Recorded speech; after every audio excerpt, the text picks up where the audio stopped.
It's a Wonderful Life, A Clockwork Orange, The Thing, Vertigo, Fight Club, Home Alone. All 6 of these beloved films originally opened to mixed or even outright negative reviews, a fact that is sure to bewilder today's audiences. Sometimes critics and audiences are a little too eager to bash a recently released film which either wasn't at all that bad or has some redeeming features that were overlooked completely. So let's take a look at some, shall we? I'm Adam, this is What Culture, and here are 10 ridiculously overhated recent movies. Number 10. Amsterdam. Remember American Hustle? That based on a true story dark comedy from David O. Russell which was alright, but somehow snagged a staggering 10 Oscar nominations.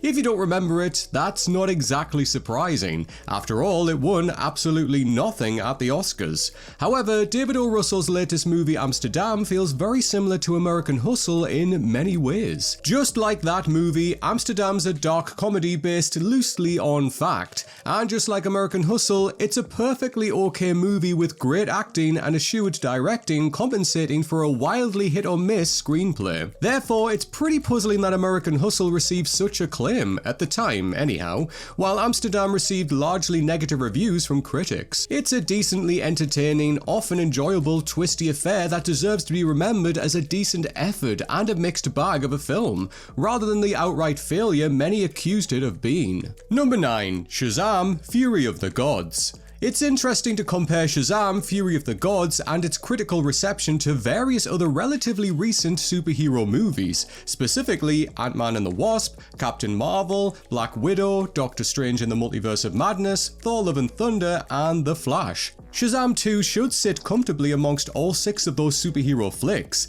and they all got generally positive critical reviews, while Shazam 2 got very mixed reviews and a rotten score on Rotten Tomatoes. That really doesn't seem very fair at all. Now that's not to imply for one moment that Shazam 2 is anything great or even especially memorable, but for a sequel that no one was hankering for, it really is perfectly fine. Although the script is messy, this does still benefit enormously from plenty of effective humor, rock-solid action, an interesting trio of villains, and the refined efforts of a very engaging cast. It is a genuinely fun, occasionally clever superhero flick, and even superior to many films in its franchise, and even better than some movies which Marvel has put out in the last few years, so people were far too mean on it. Number 8. Old. M. Night Shyamalan's Old got very mixed reviews, and that doesn't seem very fair at all. It's arguably up there with Signs, The Visit, and Split, 3 other very solid Shyamalan joints, and those 3 all received generally positive reviews, so why not this one? Now, to be fair to critics, the dialogue in Old is pretty bad. Good dialogue has never been Shyamalan's strongest suit. As well as this, there are logic gaps and the acting is a mixed bag. But what about all the things that it does right? What about the consistently great cinematography, the horrifyingly brilliant central premise, the thoroughly satisfying twist ending, and the many scenes of potent, often stomach-churning supernatural horror that the movie delivers? The film really deserves praise for all of those things, and it deserves to be remembered as one of M. Night Shyamalan's finer films. Thankfully though, Shyamalan's next picture, 2023's legitimately awesome Knock at the Cabin, got the positive reviews it deserved, so that's something. Number 7. The Rhythm Section. The Rhythm Section was a colossal box office bomb and got generally negative reviews from critics. Although the final act, complete with one of those awful surprise villains Hollywood keeps insisting on these days, is a bust, and it can be a little too grim for its own good, however, there's so much to admire in this movie all the same.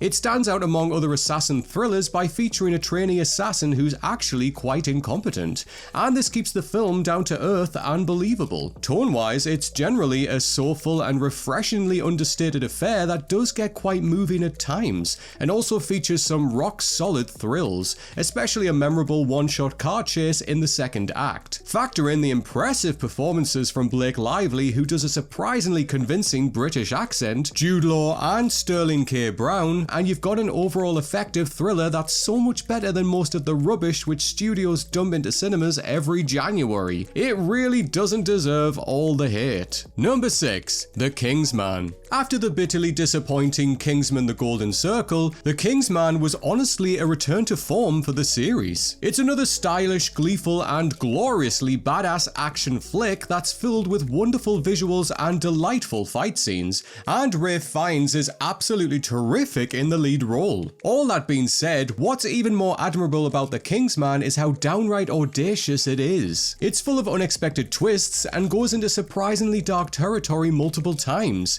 This is a refreshingly brave prequel, and it feels like The Kingsman didn't get enough credit for this. Some reviews criticize the film for its inconsistent tone, and there is validity in that argument, but at the same time, the picture does hit more often than it misses, and the darker vibes add a lot to the overall package. Number 5. The Forever Purge. It was hard to feel all that much excitement towards the 5th Purge film before its release, given that we'd had 4 of these movies by that point and the Purge election year would have been a good ending to the story. It was hard to see this as anything more than an unnecessary continuation, until it actually arrived, that is.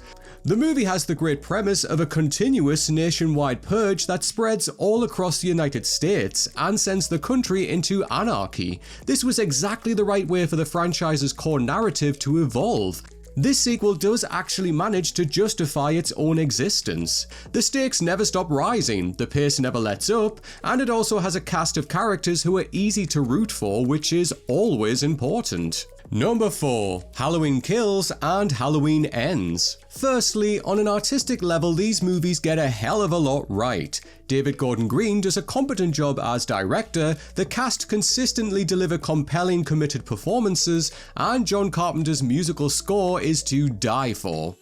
Regarding them individually, Halloween Kills was criticized for just being a thinly plotted feature-length chase scene, and Halloween Ends got a ton of flack for its experimental approach that focused on a new killer. It seems like Kills was designed to be a throwback to the slasher films of yesteryear, and given that both the first and third legs of this trilogy were slower and more character-focused, having a more visceral middle chapter was hardly a bad idea.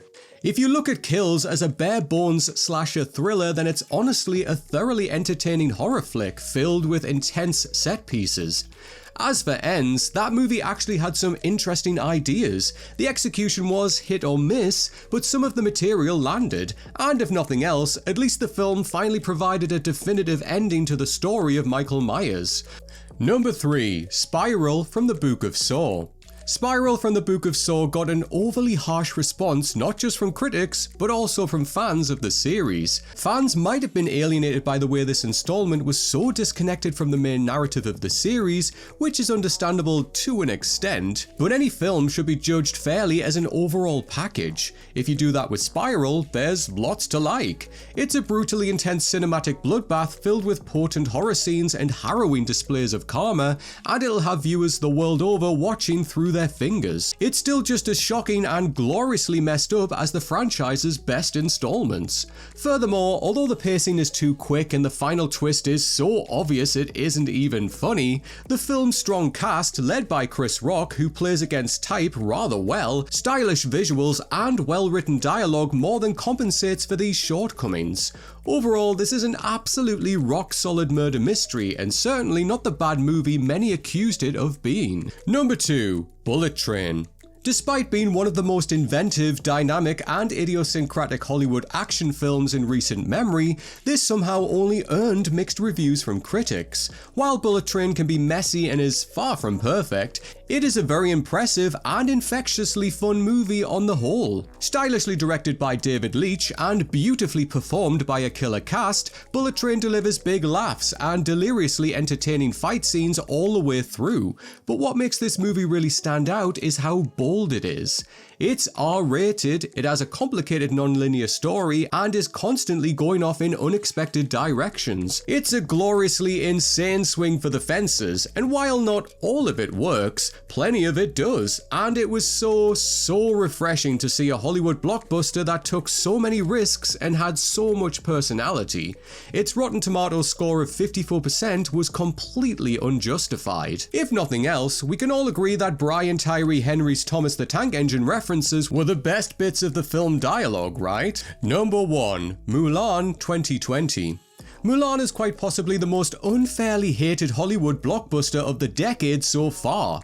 It did get mixed to positive reviews from critics, a fair reflection of its quality, but it got absolutely savaged by fans of the original. Why?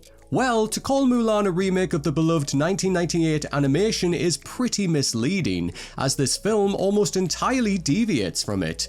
It takes the premise and does something completely different. Instead of just copying the original and telling, in live action, a story that is far better suited to animation like most of the other remakes have, Mulan carves out its own identity, and it feels like there's some real imagination to it.